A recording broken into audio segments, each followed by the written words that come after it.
The Voyager spacecraft are bound for the stars. They're on escape trajectories from the solar system, barreling along at almost 1 million miles a day. The gravitational fields of Jupiter, Saturn, Uranus, and Neptune have flung them at such high speeds that they've broken the bonds that once tied them to the sun. Weakly grasped by the sun's gravity, in every direction in the sky is that immense horde of 1 trillion comets or more, the Oort cloud. The 2 Voyager spacecraft will finish their passage through the Oort cloud in another 20,000 years or so. Then at last, completing their long goodbye to the solar system, broken free of the gravitational shackles that once bound them to the sun, the Voyagers will make for the open sea of interstellar space. Only then will Phase 2 of their mission begin. Their radio transmitters long dead, the spacecraft will wander for ages in the calm, cold, interstellar blackness, where there is almost nothing to erode them. Once out of the solar system, they will remain intact for 1 billion years or more as they circumnavigate the center of the Milky Way galaxy. We do not know whether there are other spacefaring civilizations in the Milky Way. If they do exist, we don't know how abundant they are, much less where they are. But there is at least a chance that sometime in the remote future, one of the Voyagers will be intercepted and examined by an alien craft.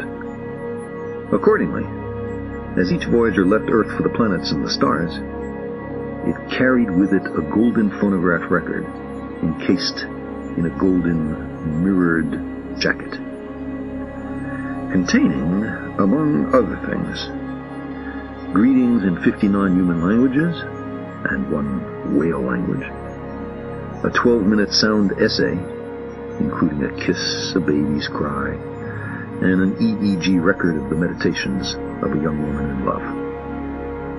116 encoded pictures on our science, our civilization, and ourselves, and 90 minutes of the Earth's greatest hits, Eastern and Western, classical and folk, including a Navajo night chant, a Japanese shakuhachi piece, a Pygmy girl's initiation song, a Peruvian wedding song, a 3,000-year-old composition for the Jinn called Flowing Streams, Bach, Beethoven, Mozart, Stravinsky, Louis Armstrong, Blind Willie Johnson, and Chuck Berry's Johnny B. Good. Space is nearly empty. There's virtually no chance that one of the Voyagers will ever enter another solar system. And this is true even if every star in the sky is accompanied by planets.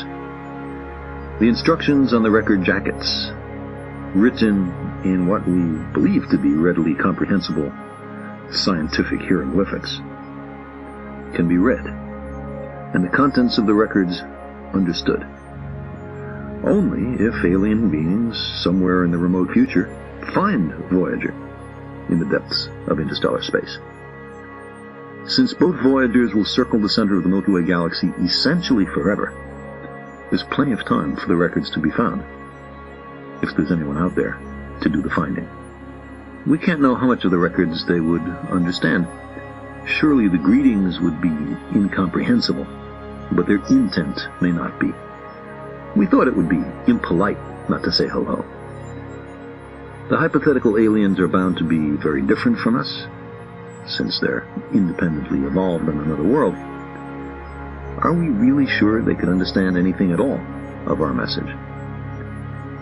Every time I feel these concerns stirring, though, I reassure myself. Whatever the incomprehensibilities of the Voyager record, any alien ship that finds it will have another standard by which to judge us, because each Voyager is itself a message. In their exploratory intent, in the lofty ambition of their objectives, in their utter lack of intent to do harm, and in the brilliance of their design and performance, these robots speak eloquently for us. Have we destroyed ourselves since launching Voyager, they might wonder? Or have we gone on to greater things? Or perhaps the records will never be intercepted. Perhaps no one in 5 billion years will ever come upon them. 5 billion years is a long time. In 5 billion years, all humans will have become extinct or evolved into other beings. None of our artifacts will have survived on Earth. The continents will have become unrecognizably altered or destroyed.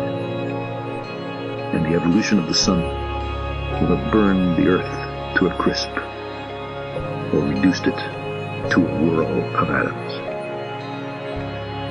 And far from home, untouched by these remote events, the Voyagers, bearing the memories of a world that is no more, will fly on.